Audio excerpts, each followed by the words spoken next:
19장 30절 십자가에서 이루어진 일 제목으로 은혜의 말씀 나눕니다. 우리 지난주부터 사순절 십자가 진리에 대해서 말씀을 나누고 있습니다. 십자가 복음은 우리 기독교 신앙의 핵심이요 중심에 있다고 말씀드렸습니다. 그 십자가의 진리야말로 하나님의 능력이며 하나님의 지혜임을 묵상하면서 오직 우리가 자랑할 것 하나밖에 없는데 그 십자가를 자랑하고 십자가를 선포해야 되는 이유에 대해서 지난주에 살펴봤습니다. 자, 오늘도 십자가를 통해서 이루신 하나님의 일을 묵상하려고 합니다. 오늘 여전히 19장 요한복음 30절인데요. 다 이루었다. 자, 예수님께서 십자가에서 7마디 말씀을 하셨는데 그 7마디 중에 다 이루었다 하신 말씀입니다.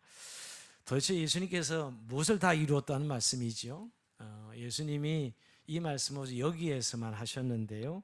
예수님이 기적적인 출생하셨을 때의 말씀하신 것도 아니고 변화산에서 변화될 때의 말씀을 하신 것도 아니고 기적의 역사, 죽은 자를 살리실 때 이 말씀하신 것도 아니고 또 하나님 나라를 선포하실 때 이 말씀하신 것이 아니라 십자가에 고난받고 죽으시기 직전, 운명하시기 직전에 다 이루었다 이렇게 말씀하셨습니다.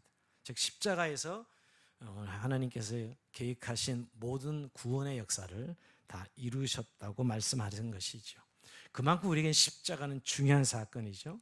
예수님이 그 어디에서도 이런 말씀하지 않았는데 십자가에서 드디어 마지막 운명하시기 직전에 다 이루었다라고 말씀하셨거든요. 자, 그러면 여러분 십자가에서 다 이루신 일이 무엇일까요? 오늘 세 가지로 생각해 보려고 합니다. 먼저 첫째로 십자가에서 우리의 죄를 용서하셨습니다. 이 대속의 십자가라 그러죠. 구속의 십자가라 그러기도 하고요. 십자가에서 예수님이 내 죄를 대신 지시고 죽으셨다는 것이, 그래서 우리의 죄가 용서함 받았다는 것이죠. 내가 마땅히 죽어야 할 자리에 주님이 대신 죽어주신 것이 십자가입니다.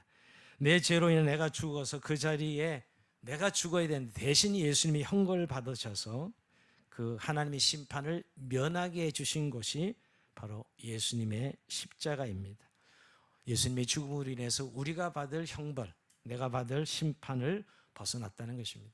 이사야 53장 6절에 보면 여러분, 우린 다 양 같아서 그릇 행하여 각기 제 길로 갔거늘 여호와께서는 우리 모두의 죄악을 그에게 담당시키셨도다. 자, 여기도 분명하게 우리가 지은 죄인데 그 죄의 대가를 예수님께로 전가시켰다라고 말씀하고 있습니다. 사실 예수님의 십자가의 죽음은 내 죄에 대한 형벌이요, 내 죄에 대한 심판입니다. 여러분, 예수님께서 7마디 말씀 중에 십자가상에서 엘리 엘리 라바 사박다니, 나의 하나님 나의 하나님 어째 나를 버리셨나이까, 이 말씀처럼 이해할 수 없는, 이해되지 않는 말씀이 없어요. 어떻게 하나님의 아들이 나의 하나님 나의 하나님 나를 버리셨나이까 이렇게 말씀하실 수 있을까, 이런 생각 안 드십니까? 근데 여기에는 바로 그 이제까지 하나님과 연합돼서 온전히 친밀감을 누리는 하나님이, 아버지 아들 관계가 적어도 이 십자가에서 죽으실 때만큼은 하나님의 모든 진노, 죄로 인한 우리가 받을 형벌을 다 예수님이 한 몸에 받으셔서 죽으시는 장면이, 이게 하나님과 완전히 분리되는 저주와 형벌의 죽음이었기에 오늘 예수님이 나의 하나님 나의 하나님 어찌 나를 버리셨나이까 라고 외치신 것이지요. 자, 여기서 우리가 알 수 있는 것은 예수님은 우리의 죄악으로 인해서 십자가에 못 박히셨다는 것이, 이것을 대속이라 그러죠. 죄값을 치렀다는 것이에요. 여러분, 이것은 이미 구약부터 계속해서 나온 말씀이죠. 여러분, 구약에 피제사가 나옵니다. 피제사 역사를 보면 제일 먼저 우리 창세기에 보면 아담과 하와가 타락한 이후에 하나님께서 가죽 옷을 해입히시죠. 가죽 옷을 해입히셨다는 것은 벌써 짐승을 잡았다는 거예요. 피를 흘렸다는 의미가 있지요. 그게 원시 복음이라, 제일 먼저 나오는 복음이라 볼 수 있습니다. 그리고 구약의 제사 드릴 때 보면 어떤 사람이 죄를 지으면 그 사람이 양을 끌고 제사장 앞에서 죄를 고합니다. 그러면 제사장 그 양의 머리에 손을 얹으라고 죄를 고백하게 하죠. 그 다음에 짐승을 죽입니다. 그리고 피를 받아서 제단에 뿌리지요. 자, 이 제사에서 벌써 나타나는 것은 누군가 내 죄로 인하여 반드시 동물이 죽는, 이게 속죄의 제물이 되는 거예요. 그래서 동물은 죽는 것이지요. 우리 유월절 어린 양 사건도 마찬가지입니다. 어린 양을 잡아서 피를 바른, 문설주에 피를 바른 집은 장자의 재앙이 넘어갑니다. 원래 장자가 죽었어야 되는데 그 어린 양의 피를 바른, 어린 양이 죽은 피를 바른 집안은 장자의 재앙이 넘어가지요. 여기서부터 벌써 피의 제사가 있었던 것입니다. 그래서 반드시 피 흘림이 있어야 죄 용서가 되는 것이죠. 그래서 히브리서 9장 22절에 보면 피 흘림이 없은즉 사함이 없느니라 이렇게 말씀하셨습니다. 여러분, 하나님은 사랑의 하나님이지만 동시에 공의의 하나님이십니다. 우리의 죄를 어물쩍 처리할 수 없어요. 공의로운 하나님께서 반드시 죄값을 묻게 됩니다. 단지 사랑으로 하나님 자신이 대속물을 준비시키신 것이죠. 그래서 이런 유월절 어린 양, 또 이스라엘의 제사제도, 도피성 이런 구약의 모든 예표들이 결국 이 대속의 사상을 가르치고 있는 것이죠. 그러다가 예수님께서 신약시대 십자가를 지심으로 완전히 성취되는 사건이죠. 예수님이 단번에 제물 되셔서 죄 없으신 하나님의 아들이 그 육체가 제물이 되셔서 십자가에 죽어주심으로 하나님의 진노를 만족케 하시는 것입니다. 이게 오늘 대속의 십자가. 그래서 우리의 죄가 용서받았고 우리의 죄 문제가 해결된 것입니다. 우리 인간이 하나님과 회복되기 위해서는 반드시 죄가 해결돼야 돼요. 하나님의 진노가 만족되어야만 하나님과 관계 회복되는데 결국 죄의 대가는 심판이거든요. 우리가 죄의 삭은 사망에 이르지 않습니까? 죄에서 사망, 그 사망의 죄의 대가를 십자가에서 예수님이 담당하신 것이죠. 그래서 우리는 그 십자가로 인하여 죄의 형벌에서 벗어나고 도저히 용서받을 수 없는 죄 가운데 자유함을 얻은 것이지요. 사실 그래서 우리는 대속의 십자가를 바라볼 때 거기서 내 죄가 용서함 받았다는 이 사죄의 기쁨, 속죄의 기쁨을 누리는 것이지요. 여러분, 그 어디에서도 죄 문제를 해결할 수 없습니다. 여러분, 우리가 노력한다고 죄를 해결할 수 있겠어요? 돌을 닦는다고 해결할 수 있겠어요? 그 어디에도 죄 문제는 해결할 수 없었습니다. 인생의 본질적인 숙명적인 문제는 죄 문제. 죄로 인해 사망도 오고 죄로 인하여 고통도 오고 죄로 인하여 우리 땅에 아픔이 있는 것이거든요. 그래서 이 죄 문제를 해결해 주시려고 주님께서 십자가를 지신 사건, 이게 대속의 십자가. 구속은 죄값을 지불했다는 의미에서 구속이라 그러죠. 우리가 경찰서에 구속하는 구속도 있지만 우리의 죄의 값을, 노예 시장에서 노예를 살 때 죄값을 지불하고 그 노예를 사서 자유를 주는 것, 이게 구속입니다. 우린 그로 인하여 죄의 삶을 얻었어요. 더 이상 이제 우린 죄로 인하여 형벌에 시달릴 이유가 없고 죄책에 시달릴 이유가 없습니다. 그래서 이 다윗은 이 죄로 인하여 얻은, 죄삼으로 인하여 얻은 기쁨을 얼마나 크게 노래했는지 모릅니다. 여러분, 정말 다윗 같은 사람은 살인죄까지 짓고 얼마나 죄의 깊은 수렁에 빠졌습니까? 그러나 그가 하나님의 죄삼을 받고 이런 고백을 합니다. 로마서 4장 7절 8절에 보면 불법이 사함을 받고 죄가 가려짐을 받는 사람들은 복이 있고 주께서 그 죄를 인정하지 아니하실 사람은 복이 있도다 그랬어요. 이 죄삼의 기쁨이야말로 너무 어마어마한 일이에요. 우리가 죄 짓고 못 살아 그러죠. 예, 그 굉장히 정확한 이야기예요. 죄 짓고 살 수가 없어요. 근데 그 죄가 우리가 노력해서 통곡한다고 우리가 노력해서 해결할 수 있는 게 아니라 하나님의 아들이 십자가에서 친히 죄물 대서 죽어 주심으로 죄의 문제를 해결하신 것이지요. 근데 여러분, 이 죄를 사함 받았다는 것이 아주 느낌이 없는 분들, 이런 분들이 또 믿지 않는 분들이 많지요. 그냥 내적인 어떤 감정에 끝나지 않나, 어떤 속죄에 대한 부분을, 죄 사함에 같은 부분을. 근데 여러분, 결국 이 죄의 문제는 실제 우리의 삶의 실제의 운명을 갈라놓는, 영생과 영벌을 갈라놓는 분기점이 바로 죄의 문제입니다. 그러게 주님께서 십자가에서 그 일을 이루신 것이죠. 그래서 그 십자가를 통해서 우리의 과거에 지은 죄, 현재 짓는 죄, 미래 지을 죄까지도 용서하셨습니다. 이것이야말로 형용할 수 없는 십자가의 은혜죠. 이것이 예수님께서 십자가에서 행하신 일이에요. 근데 여러분, 오늘날 우리가 왜 많은 사람이 그럼에도 불구하고 예수 믿으면서 죄책에 시달린 분들을 많이 보게 됩니다. 마귀가 항상 우리를 속이는 거, 너 또 죄 지을 건데 넌 죄인이 하고 계속 정죄하고 죄를 유혹하는 것이죠. 근데 여러분, 오늘 이 제3의 기쁨을 누리는 사람은 역설적으로 늘 회개의 삶을 사는 사람입니다. 이미 우리가 십자가를 통해 한번 목욕했거든요. 한번 목욕해서 과거, 현재, 미래의 모든 죄가 용서받아서 이제 우리가 걸어 다니면서 짓는 죄를 고백하는 이 회개의 삶을 살면 날마다 그 죄사함의 기쁨을 우리 안에 샘솟듯 경험하는데, 마귀가 늘 너는 매 죄 짓고 사는데 넌 늘 죄인이지. 근데 용서받은 죄인이라는 사실을 싹 속이는 거든. 넌 늘 죄인이야. 넌 죽을 거야. 너 죄책에 시달려야 돼 하고 마귀가 우리를 속이는데, 그 속임에 자꾸 우리가 빠져들어가는 것입니다.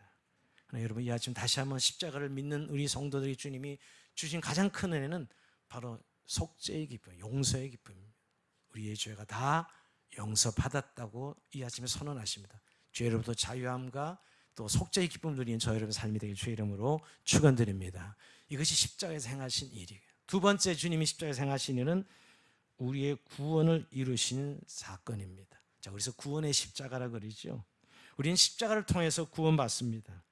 십자가는 모든 믿는 자에게 구원을 주신 하나님의 능력이라고 고린도서 1장 18절에 말씀합니다. 우리 지난주에 살펴본 말씀, 십자가에 도가 멸망하는 자들이 미련한 것이요 구원받는 자들에게는 하나님의 능력이라 그랬습니다. 십자가에는 구원의 능력이 있습니다. 죄인들은 오직 십자가에서만 구원받는 것이죠. 여러분, 예수님의 십자가의 죽음, 그 십자가의 죽음이 하나님의 의거든요. 그 의가 우리에게 증거되어서, 우리에게 전가되어서 우리가 구원을 받는 거예요. 그래서 하나님 앞에 우리가 믿음으로 의롭다 하심을 받는다는 것이 바로 십자가에서 이루어진 사건입니다. 여러분, 근데 이 구원의 십자가를 가장 확실하게 보여주는 단적인 사건이죠. 어떤 사건일까요? 예수님 십자가 달리실 때 양편의 강도도 십자가에 달립니다. 세 개의 십자가가 골고다 언덕에 달려요. 그때 한쪽 강도는 그냥 형벌로 죽지만 한쪽 강도는 구원을 받습니다. 이게 참, 이 모습이야말로 가장 십자가가 구원받는 모형임을 보여주고 있고요, 우리에게 구원의 열망을 보여주는 사건입니다. 이런 두 강도가 달리는데, 한쪽 강도가 예수님을 알아보고 예수님 메시아심을 알고 당신의 나라가 임하실 땐 나를 기억하소서라는 이 한마디 말씀을 듣고 예수님이 구원을 선포합니다. 누가복음 23장 43절에 보면 예수께서 이르시되 내가 진실로 내게 이르노니 오늘 네가 나와 함께 낙원에 있으리라 하시니라. 이렇게 구원을 선포하십니다. 여러분, 좀 당황스럽지 않아요? 평생 그 강보다 흉악범이었는데 마지막에 예수님 알아보고 당신의 나라가 임하실 때 나를 기억하소서, 이 한마디에 구원을 받는다? 사실 받아들이기가 좀 어렵지 않아요? 신학적인 문제도 있지 않겠어요, 여러분? 그럼에도 불구하고 십자가가 무엇인지를 분명히 말해주는 사건이에요. 오직 십자가를 통해서만 인생이 구원받는 사건을 말씀해 주시는 것이지요. 예수님의 십자가가 바로 죄인들을 위해 진 구원의 십자가임을 분명히 말씀해 주고 있는 것입니다. 그래서 여러분, 한쪽은 사실 형벌로 심판의 십자가였지만 예수님의 십자가는 구원의 십자가였다는 사실을 분명히 말씀해 주고 있습니다.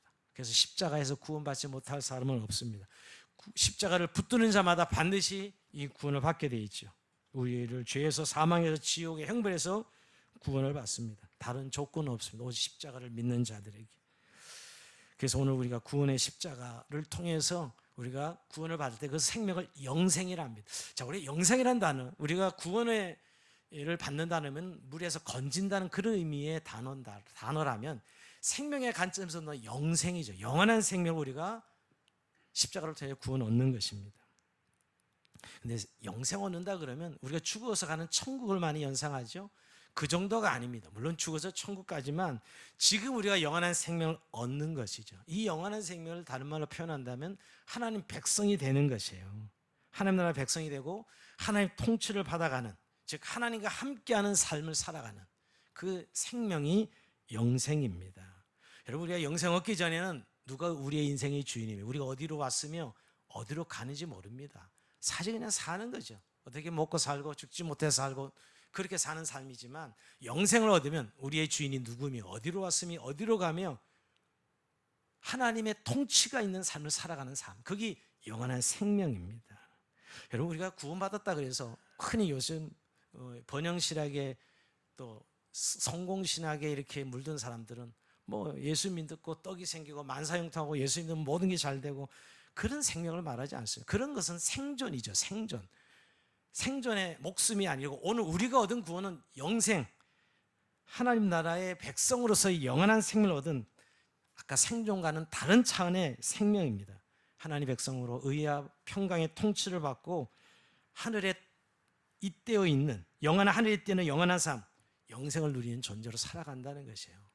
우리가 다시 한번 이 구원의 사건을 이 아침 묵상하면서 십자가로 내게 준 영생이 얼마나 소중한 것인가, 또 우리가 살아가는 삶의 내용이 무엇인가를 다시 한번 생각해 보면서 나는 정말 십자가로 말미암아 구원받은 하나님의 백성인가를 다시 한번 돌아보면서 그 은혜를 찬양하며 영광을 돌리는 저 여러분이 되기를 주의 이름으로 축복합니다. 우리 세 번째는 십자가에서 무슨 일을 이루셨습니까? 하나님께서 우리에게 된 자기의 사랑을 확증하신 것이 바로 이 십자가입니다. 우리가 사랑의 십자가 그리죠. 주님이 왜 십자가 지셨냐고요? 한마디로 우리를 사랑하신다, 우리를 사랑한다는 것을 확증하기 위해서 십자가를 지셨어요. 즉 사랑을 십자가에서 확인하신 것이죠. 요한복음 3장 16절에 보면 여러분, 하나님이 세상을 이처럼 사랑하사 독생자를 주셨으니 이는 저를 믿는 자마다 멸망치 않고 영생을 얻게 하려 하심이라. 하나님이 세상을 이처럼 사랑했기 때문에 독생자를 주셔서 우리를 구원하셨다는 사건입니다. 원래 인간은 하나님의 사랑의 대상으로 지음받고 살게 되었습니다. 근데 죄가 들어옴으로 하나님의 관계가 깨졌죠. 죄 때문에 고통을 겪고 하나님이 주신 복을 잃어버리고 죽게 된 존재가 되었어요. 그러나 그런 우리들을 그냥 두지 아니하시고 예수님을 이 땅에 보내주셔서 다시 그 사랑을 회복할 수 있도록, 그 사건이 십자가 사건입니다. 그래서 예수님의 십자가를 보면 정말 하나님이 우리를 얼마나 사랑하는지를 보여주시는 것이에요. 예수님 십자가를 지은 건 억지로 지신 것이 아닙니다. 자발적으로 우리를 사랑해서 지신 십자가죠. 그래서 여러분, 바울 같은 사람은 그 대신학자인데도 불구하고 이 십자가 사건의 첫 반응은 신학적 깨달음이 아닙니다. 마음의 감격과 감동이에요. 신학 해석을 뒤로 하고 그는 하나님의 사랑을 노래하죠. 로마서 5장 8절에 보면 우리가 아직 죄인되었을 때 그리스도께서 우리를 위하여 죽으심으로 하나님께서 우리에게 된 자기의 사랑을 확증하셨느니라 말씀하고 있습니다. 죄인 되었을 때 주님이 죽음 주셨어요. 뭐 우리가 하나님을 찾는다거나 우리가 주님의 마음을 가졌다거나 우리가 좀 하나님 회개했다거나 그랬을 때 우리를 위해 죽으신 것이 아니라 여전히 우리는 하나님을 배신하고 배반하고 하나님 말씀 거역하고 있을 때 우리를 위하여 십자가에 죽어 주셨다라고 말씀하고 있습니다. 이 하나님의 이해할 수 없는 사랑이죠. 이건 아가페적 사랑인데 인간에게는 이해할 수 없어요. 물론 부모가 자녀를 사랑하는 사랑에서 조금 그 느낌은 가질 수 있지만 인간이 가지는 사랑과는 차원이 다르죠. 십자가에 나타난 하나님의 사랑은 가치 없는 대상을 사랑하는 무조건적 사랑입니다. 인간의 사랑은 조건적이고요. 예쁘고 가치 있는 것을 사랑하는 조건적 사랑이죠. 청년들이 결혼을 자꾸 못하는 이유는 너무 조건적 사랑에 매여 있기 때문입니다. 예쁘고 유능한 사람을 찾고 있습니다. 네, 그래서 잘 나타나지 않는 것이죠. 그게 에로스적 사랑이에요. 어떤 유능한 사람, 예쁜 사람. 에로스적 사랑의 강도는 그 대상의 미와 가치에 의해서 정해지요. 이게 본능적 사랑이죠, 여러분. 이게 인간이 가진 에로스적 사랑이요. 히랍 세계의 철학의 바탕에 두는 사랑이요. 지금 우리가 보통 인간적 사랑들이죠. 그러나 여러분, 오늘 십자가에 나타난 하나님의 사랑은 그 대상의 미와 가치를 묻지 않습니다. 오직 무조건적이에요. 오히려 연약하고 경건치 않은 죄인들과 원수들을 향한 하나님의 무조건적 사랑이죠. 이게 바로 예수님이 십자가에서 보여주신 사랑입니다. 사실 십자가 사건을 해서 우리를 사랑한다고 외치는 거예요. 내가 너 포기할 수 없어. 너 죄로 인하여 죽도록 내버려 둘 수 없어 하고 외치시는 그것이 바로 십자가입니다. 우리를 얼마만큼 사랑하셨냐고요? 자기를 죽이시기까지, 자기를 죽이시고 우리를 대신해서 살리시려고 죽으면서까지 우리를 사랑하시는 사건이 바로 이 십자가 사건입니다. 여러분, 그래서 오늘 십자가 묵상할 때 우리가 너무 희생, 헌신, 막 고통, 물론 나타나는 표현이 십자가 내용이 그러기 때문에 이해가 되지만 그 내용에 담겨진 사건은 십자가는 사랑이에요. 내가 너희를 사랑한다. 내가 너희를 사랑한다는 사건. 하나님이 우리를 사랑한다는 메시지예요. 그래서 결국 우리를 위해 십자가 지신 이유는 단 한 가지입니다. 사실 내가 너를 사랑하기 때문이야 라고 말씀하고 있는 것이죠. 그래서 여러분, 너무 사순절기에 너무 희생, 헌신, 고난을 묵상하다 보면 이 사랑을 잃어버려요. 그러다 보니까 자꾸 외식적이고 의식적인 사순절교가 되고 있는지는 모릅니다. 정말 십자가의 본질은 우리를 사랑한다는 하나님의 메시지예요. 얼마나 우리를 사랑하는지를 십자가에서 보여주신 것이죠. 그래서 여러분, 바울이 갈라디아서 2장 20절 이렇게 고백하지 않습니까? 내가 그리스도와 함께 십자가 못 박혀나니 그런 적이 이제 내가 사는 것이 아니요 오직 내 안에 그리스도께서 사신 것이라. 이제 내가 육체 가운데 사는 것은 나를 사랑하사 나를 위하여 자기 몸을 버리신 하나님의 아들을 믿는 믿음 안에서 사는 것이라. 나를 사랑하여 나를 위하여서 자기 몸을 버리신 하나님의 아들을 믿는 믿음, 이게 바로 십자가 사건이에요. 그럼 바울은 대단히 신학적일 것 같아도 정말 그는 십자가에 보여준 하나님의 사랑을 노래합니다. 그래서 여러분, 로마서를 쭉 십자가 이신칭의 하나님의 말씀을 쭉 논증하다가 마지막 끝나는 8장에 가면 더 이상 그는 이 이신칭의 하나님의 구원 사건을 논증할 그런 이 힘을 잃어버리고 바로 격정에 사로잡혀, 하나님의 사랑에 대한 격정에 사로잡혀. 로마서 8장 끝나는 부분의 32절에 보면 자기 아들 아끼지 아니하시고 우리 모든 삶을 내어주시니가 어찌 그 아들과 함께 모든 것을 우리에게 은사로 주지 아니하시겠느냐 하면서 격정적으로 하나님의 사랑을 노래하는 것으로 로마서 8장을 끝내요. 자, 그 장면 한번 같이 읽어볼까요? 바울이 이 하나님의 사랑이 얼마나 감격했는지 로마서 8장 38절 39절 말씀을 다 같이 한번 읽어봅시다. 시작. 내가 확신하노니 사망이나 생명이나 천사들이나 권세자들이나 현재일이나 장래일이나 능력이나 높음이나 깊음이나 다른 어떤 피조물이라도 우리를 우리 주 그리스도 예수 안에 있는 하나님의 사랑에서 끊을 수 없느니라. 하나님의 사랑에서 그 어떤 것에서부터라도 하나님의 사랑에 우리를 끊을 수 없어.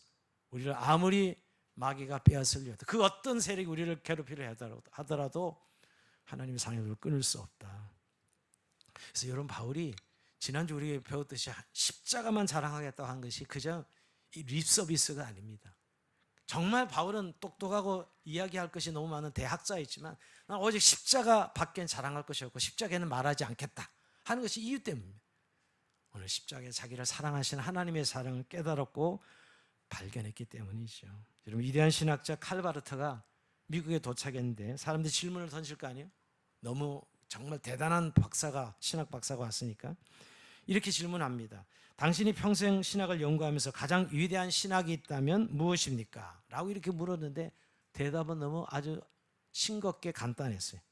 하나님이 나를 사랑하셨다는 것이고 그것이 성경에 기록되어 있다는 것입니다. 딱 요 한마디였어요. 그리고 그는 찬송을 불렀다고. 예수 사랑하심은 성경에서 배웠네. 날 사랑하신 성경에 쓰였네. 그 찬송을 불렀다요. 위대한 신학자가 그렇게 답을 하니까 다들 어안이 벙벙했다고 해요. 맞습니다. 가장 위대한 신학은 하나님 나를 사랑하셨다는 거예요. 여러분, 십자가 사건을 보면서 아직도 하나님의 사랑을 느끼지 못한다면 우리는 우리의 가치, 우리의 존재, 우리의 정체성을 아직 찾지 못한 것이에요. 우리는 너무 신학에 너무 빠져 있는지도 모릅니다. 너무 우리가 지능이 또 이성이 발달하면서요. 그러나 주님은 사실 십자가에서 말씀하고 싶은 건 내가 너를 사랑한다. 너를 포기할 수 없어. 내 죽는 걸 볼 수 없어. 여러분, 자녀가 힘들고 아프고 어디 위험에 빠지면 부모는 무조건적 가서 건지죠. 그냥 부모는 무조건 뭐 이유 없이 자기 몸을 돌보지 않고 건질 것입니다. 우리가 참 지고의 사랑, 부모의 사랑을 생각하는데 이 십자가 사랑 그 이상입니다. 그걸 초월하는 하나님의 무조건적 사랑이 십자가에서 나타난 것이죠. 그래서 여러분, 우리가 하나님이 얼마나 나를 사랑하신다는가를 알게 될 때 내 가치를 발견하게 돼요. 우리가 얼마나 값비싼 존재인지를 알려면 십자가를 보면 됩니다. 도대체 내가 얼마나 귀하게, 내가 얼마나 소중하게 하나님의 아들이 십자가에서 죽어주시면서까지 나를 사랑하셨나 하는 거예요. 여러분, 누구를 위해 죽어줄 수 있어요? 부모가 자녀를 위해 죽어주는 것, 그게 참 우리의 가장 고귀한 인간의 사랑이지만 그것도 쉬운 게 아닙니다. 오늘 하나님의 아들이 나를 위하여 십자가에서 죽어주시는 것은 바로 내가 너를 사랑한다는 것을 확증하기 위해서요. 그래서 여러분, 우리가 정말 사랑받기에 태어난 사람 이렇게 늘 찬송 부르지만 진정 그 찬송이 우리의 감격적인 고백의 찬송이 됩니다. 우리는 사랑받기에 태어났고 그 사랑 때문에 살아가는 자들입니다. 왜냐하면 하나님 인간을 만드실 때 반드시 하나님의 사랑으로 살아가도록, 그래서 사랑받을 때 우리는 행복감을 느끼는 거예요. 사랑받을 때 자존감이 높아지는 것이죠. 여러분, 우리가 아무리 다 가져도 사랑받지 못하는 사람은 너무너무 불행합니다. 하나님은 이 사랑을 십자가에서 보여주시면 우리의 인생을 행복하게 만드시려고 하신 것이죠. 이게 십자가에서 이루신 하나님의 세 번째 일입니다. 오늘 말씀을 정리하면서 여러분, 십자가에서 예수님께서 이루신 첫 번째는 대속의 십자가, 우리의 죄를 용서하신 십자가요. 사랑의 십자가로, 구원의 십자가로 우리에게 믿음을 얻었다 하셔서 우리를 구원하신 십자가요. 또 우리를 사랑하신다는, 하나님께서 우리에게 된 자기를 확증하신다는 의미의 사랑의 십자가에 대해서 생각해 봤습니다. 근데 여러분, 이 일을 이루신 일을 우리가 진짜 믿고 확신하는지요? 아멘이십니까? 이 십자가에서 행하신 일들을 믿고 우리는 확신하는지요? 우리는 사실 절기 때마다 수없이 이 복음을 듣습니다. 그리고 목사는 절기 때 이 절기 설교를 안 할 수 없어요. 왜냐하면 이것이 우리의 존재, 가치요, 우리의 십자가 신앙이 우리의 신앙의 전부이기 때문이지요. 그래서 절기로 지키는 것이고요. 근데 문제는 너무 많이 듣다 보니까 정말 이 십자가에서 행하시는 일을 우리가 진짜 믿고 확신하는지 잘 생각 안 하고 넘어가고 있지 않는가. 그저 세례받을 때 늘 하는 이야기고 또 사순절이 되면 한 번씩 정리하고 가는 것이지 하고, 실제는 경험하지 않았는데, 정말 실제는 예수님이 나를 위해 십자가에 죽어주셨다는 사실을 그렇게 뜨겁게 믿지 않는데 그냥 믿는다고 치고 넘어가고 있지는 않습니까? 여러분, 믿어지십니까? 예수님이 나를 위해 십자가에 치셨다는 사실이 믿어지십니까? 믿어지시면 아멘 좀 해보십시오. 예, 아멘을 참 쉽게, 난 해픈 사람이 아니기 때문에 아끼고 또 마음으로 하죠. 마음으로 합니다. 근데 여러분, 정말 하나님이 나를 위해 십자가를 지셨다는 사실을 믿어지면 이런 현상이 있습니다. 정말 내가 예수님을 십자가에 못 박았다는 애통함이 경험되어져요. 언젠가는 경험한 사건이겠죠, 여러분. 과거에 반드시 내가 정말 십자가를 믿어지는 사람은 내가 주님을 십자가에 못 박았다는 애통함이 내 안에 경험되어지는 순간이 있었을 것입니다. 또 지금 현재 있는 분들도 있고요. 일리안 부스라고 아세요? 구세군의 창시자입니다. 12월 달만 되면 늘 이렇게 땡그랑 자선 낭비가 이 구세군의 활동인데, 여러분, 그 구세군을 창시한 일리안 부스는 청년 시절 예수를 믿었지만 온전히 거듭나지 못한 생활을 하고 있었습니다. 하루는 이 일리안 부스가 꿈을 꿉니다. 꿈을 꾸는데 갈보리 언덕 같은 산을 올라가는 자신을 보았어요. 그리고 그곳엔 십자가가 서 있었고 거기에 한 사람이 매달려 신음하고 있었습니다. 그때 한 청년이 오더니 십자가에 사닥다리를 놓고 막 올라가서 이미 못 박혀 있는 그 예수님, 청년 예수님의 손과 발에 다시 대못을 받고 있는 것이에요. 이것을 본 일리안 부스는 너무너무 화가 나서 달려 이 소리쳤어요. 야, 이놈아, 왜 예수님께 또 못을 박는 거야? 이 나쁜 놈아, 그만두지 못해, 어서 내려와! 이렇게 소리를 치는데 그 청년이 싹 뒤를 돌아보는 순간 깜짝 소리에 놀라 자빠집니다. 바로 그 모습이 자기 자신이었기 때문이에요. 그러면서 꿈을 깼어요. 그 꿈을 깨고 나서 윌리엄 부스의 삶은 완전히 다른 삶을 살았다 그럽니다. 내가 바로 십자가에 다시 옷의 못을 받고 있구나 하는 것을 깨달은 것이죠. 여러분, 우리가 십자가를 믿는다 그랬을 때, 제가 아까 이 애통함을 경험한 분들, 내가 십자가 예수를 못 박았다는 애통함에 있는 사람이 사실 십자가를 믿는 사람이요, 십자가를 경험하는 사람입니다. 여러분, 우리가 왜 십자가가 늘 점점 이렇게 멀리 희미하게 느껴지냐 하면 바로 이 감격이 내 안에 계속 경험되어지지 않기 때문이에요. 정말 십자가 보면 내가 죄인됨을 깨닫고 날마다 그 안에서 주님 십자가를 붙들 수밖에 없는, 주님의 십자가를 붙들 수밖에 없는 그런 삶을 살아가는 삶의 감격이 자꾸 희미해지는 것이죠. 언젠가부터 시간이 지나면서 다 죄인이라고 말하면서 실제는 죄인이 분류를 하죠. 전 정말 진짜 나쁜 놈, 난 그래도 너보단 좀 나은 놈, 이래 해서 자기 자신에 대한 평가가 조금 달라집니다. 그러면서 자신은 슬쩍 그 죄인에서 빠지지요. 늘 자기는 그 죄인 된 반에서 빠집니다. 그래서 바리새인이 아닌 바리새인이 됩니다. 그러면 십자가랑 점점 멀어지지요. 여러분, 정말 십자가는 우리가 바라볼 때마다 저 십자가에 달리신 주님은 내가 십자가에 못 박았거든요. 내 죄로 인하여서.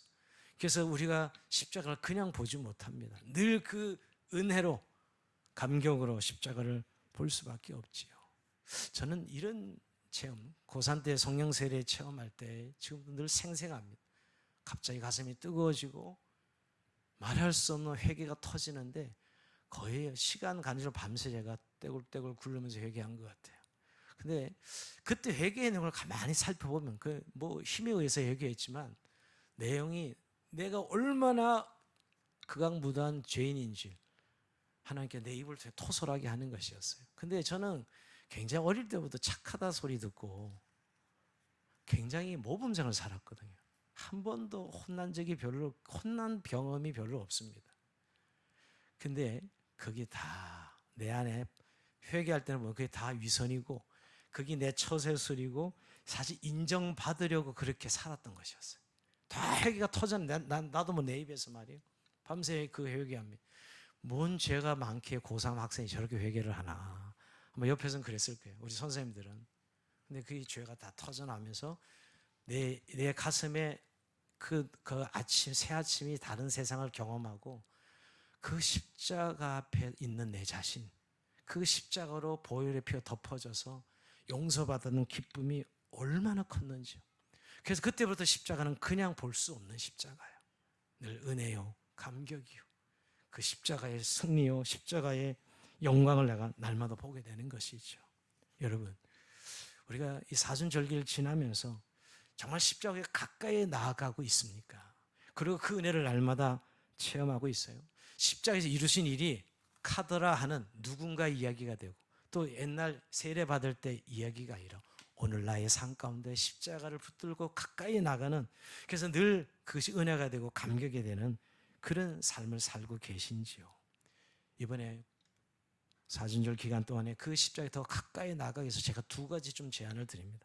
여러분, 매일 일정하게 10분만 해도 시간을 내서 십자가 앞에 서 있는 시간을 좀 가져보십시오. 말씀과 기도로 다른 데 영향받지 않고 정말 사람들과 또 환경 속에 골방을 만들고 여러분이 있는 곳에서 십자가를 묵상하는 그런 시간을 가져보시오. 그리고 십자가 하신 말씀과 또 하나님 앞에 기도로 나가면서 하나님, 이 십자가의 사랑을 깨닫고 또 이 십자가의 사랑을 내 마음속에 담을 수 있는 은혜를 달라고. 여러분, 성경 깨닫지 못하면 짐승과 같다 그랬습니다. 우리의 믿음의 눈이 열어지지 아니하면 아무것도 아닙니다. 뭐 십자가가 밥을 먹여줘, 뭐 일을 잘 되게 이러면서 결국 지나가는 것입니다. 그러나 여러분, 정말 눈이 열어진 사람에게는 놀라운 변화들이 일어나는 것이죠. 한 10분만이라도 여러분 내어서 십자가를 바로 시간을 가십시오. 또 한 가지, 두 번째 여러분 제안 드립니다. 찾는 일을 위해서 기도하며 섬기는 삶을 실천하십시오. 여러분, 십자가의 사랑이 그저 우리의 막연한 내적인 그런 감동이 아닙니다. 실제인데 왜 우리가 이 사랑을 체험하지 못하냐면 실제거든요. 이 사랑이 주님이 우리를 사랑한 실제가 있었듯이 우리도 영혼을 향한 마음을 가지고 바라볼 때 정말 아직도 하나님 없는 인생을 향하여 보면서 그런 뜨거운 마음이 일어나거든요. 내 영혼에 그렇게 하나님 부어주신 것처럼 말입니다. 그래서 영혼을 향한 기도의 섬김, 또 실제로 사랑의 섬김을 감당할 때 내 안에 다시 어마어마한 십자가의 사랑이 경험되어집니다. 이건 해본 사람만 알아요. 실천해본 사람이 경험하는 것이에요. 한 영혼을 향한 마음을 가질 때 부어주시는, 성령으로 부어주시는 하나님의 사랑이지요. 그 은혜를 체험하면서 이 사순절에 십자가로 더 가까이 나가는, 그래서 정말 십자가 능력이요 영광이길 원합니다. 오늘은 내가 못 박은 예수님의 십자가에 대해서, 그래서 그 일이 내게 어떻게 미쳤나 생각해 봤는데요. 이제 다음 주에 한 번 더 예고편을 드린다면 십자가를 위해서 나도 죽는 경험을 해야 됩니다. 자, 내가 예수님 십자가 못 박아 죽였지요. 근데 나도 그 십자가에 죽었어요. 그 십자가에 나도 죽어야 진정한 십자가의 완결이 됩니다. 그런 은혜를 생각하면서 이 사순절 한 주간도 십자가로 승리하는 저 여러분 삶이 되길 주의 이름으로 축원드립니다. 자, 우리 찬송하면서 주님 앞에 기도하시는